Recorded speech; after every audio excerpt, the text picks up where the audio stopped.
Welcome to Cupid's Logic, where love meets predictive intelligence. We decode attraction, conflict, attachment, and compatibility, so you can know if it will last before you commit. You send a message at 9 in the morning. They read it, 4 hours pass, and somewhere between the read receipt and the silence, your mind decides what it means. I am not important. They are losing interest. I care more than they do. By the time your partner finally replies, you are no longer reacting to a delayed message.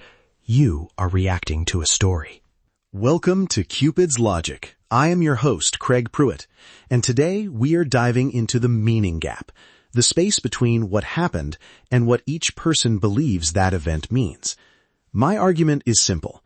Couples do not have to agree on every feeling, but they do need a way to test the stories they build from incomplete information. Because the behavior is not always the whole problem. A quiet evening may feel peaceful to one partner and like abandonment to the other. A practical suggestion may sound like teamwork to one person and criticism to the other. A request for reassurance may feel like love to one partner and pressure to the other. Same moment, different translation.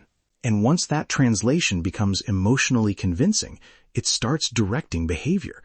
You feel rejected, so you become distant. Your partner feels the distance, so they become defensive. You notice the defensiveness and think they must be hiding something. They notice your withdrawal and think nothing I do will ever be enough. Now both of you are responding to conclusions neither of you has actually checked. Let us slow that moment down. There are 4 different things happening. First, there is the behavior. The message was answered 4 hours later. Then there is the meaning, I must not matter. Then there is the emotional response, hurt, anxiety, or loneliness. And finally, there is the action. Maybe you send a sharper message, stop sharing, or quietly keep score. Those things are connected, but they are not identical. Your hurt is real, that matters. But the feeling itself cannot always prove what your partner intended. If your partner was in a meeting, dealing with a dead phone, or simply planning to answer when they had the attention to do it well, the delay may not mean rejection at all. And if the delay keeps happening after you have discussed it, that pattern deserves attention too. We need room for both compassion and evidence.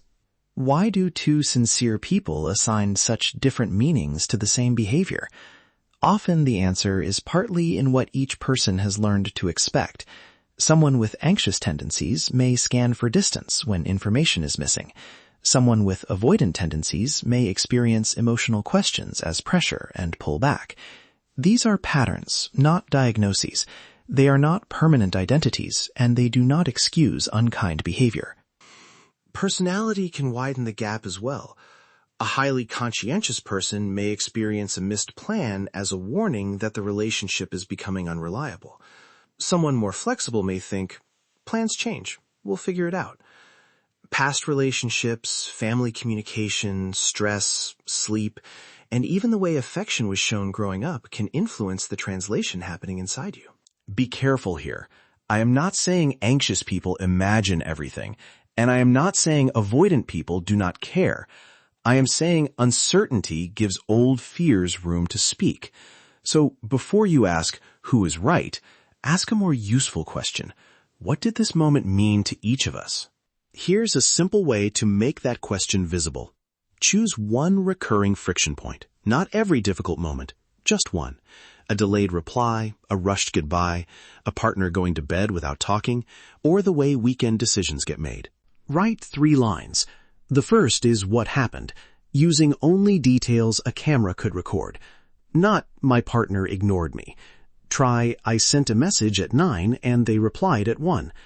Not, they were cold all night. Try, they answered briefly, checked their phone, and went to bed at 10:30. The second line is what you concluded. I concluded that I was not important. I concluded that they were angry with me. I concluded that asking for reassurance would start an argument. Do not shame yourself for the thought. Just name it. A story is much easier to examine once it is out in the open. The third line is what you needed. Maybe reassurance. maybe information, maybe affection, predictability, space, or respect. Here is the part people often miss. An interpretation can be inaccurate while the need underneath it is still valid. You may be wrong that your partner is rejecting you and still be right that you need clearer communication. So, with our delayed reply, the fact is 4 hours. The story is, I do not matter. The need might be a quick message that says, I saw this and I will respond later. Hear how different those three things are? Evidence, story, need. When you separate them, you can ask for what would actually help, instead of demanding that your partner defend themselves against a conclusion. If you are in a relationship, have your partner complete the same 3 lines independently. Let them describe the moment before you correct their version.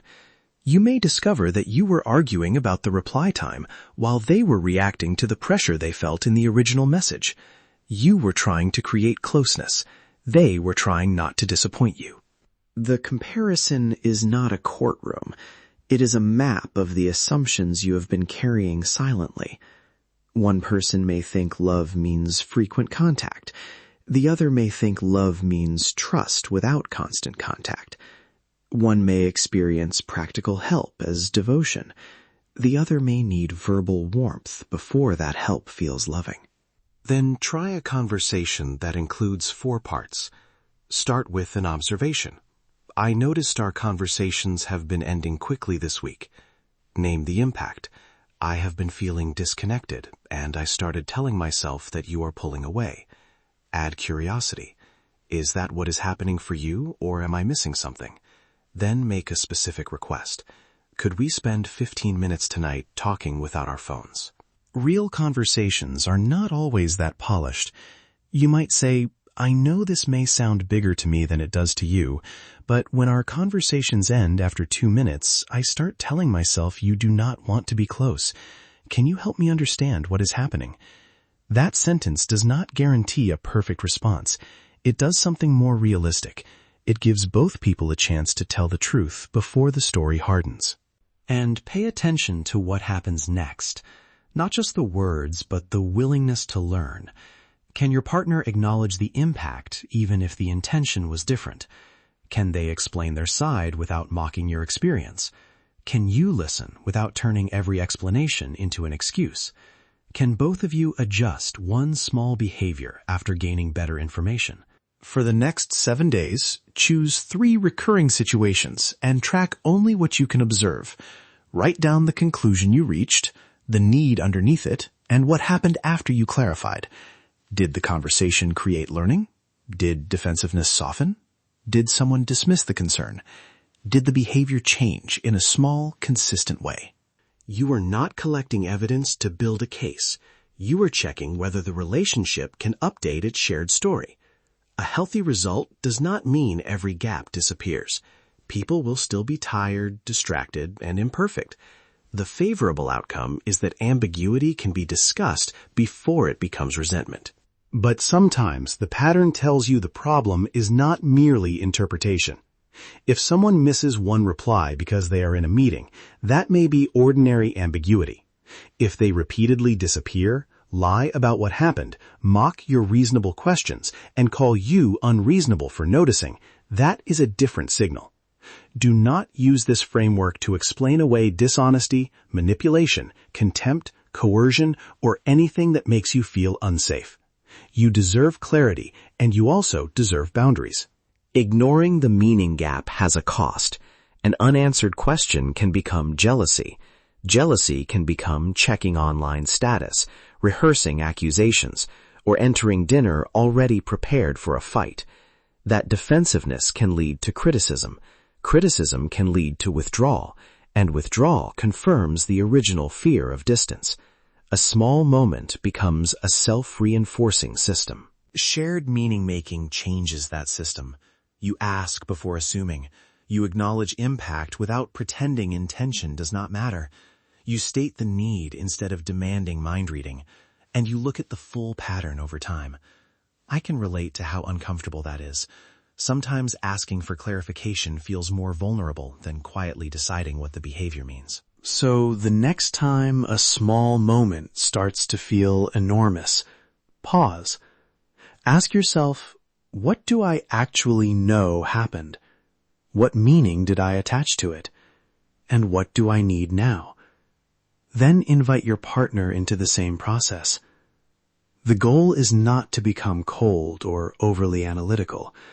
The goal is to bring enough clarity into love that your emotions can be heard without having to serve as courtroom evidence. That is the meaning gap forecast. It helps you distinguish a correctable interpretation gap from a deeper compatibility concern. More importantly, it shows whether two people can listen, clarify, repair, and update their behavior together. Are you ready for the truth? Love does not eliminate uncertainty. Strong relationships learn how to handle uncertainty together. If this episode gave you language for a pattern you have been feeling, visit cupidslogic.com. Explore a broader compatibility perspective through relationship intelligence, emotional patterns, and the ideas behind the PRISM compatibility engine. Before you go, choose one recent moment and write 3 lines. What happened, what you concluded, and what you needed. You deserve to know what you are building, not just hope that it will last. Thanks for listening to Cupid's Logic. Remember, you're not bad at relationships. You've been flying blind. This has been Cupid's Logic. Stop flying blind in love. Visit cupidslogic.com and let the PRISM engine reveal what your relationship data already knows.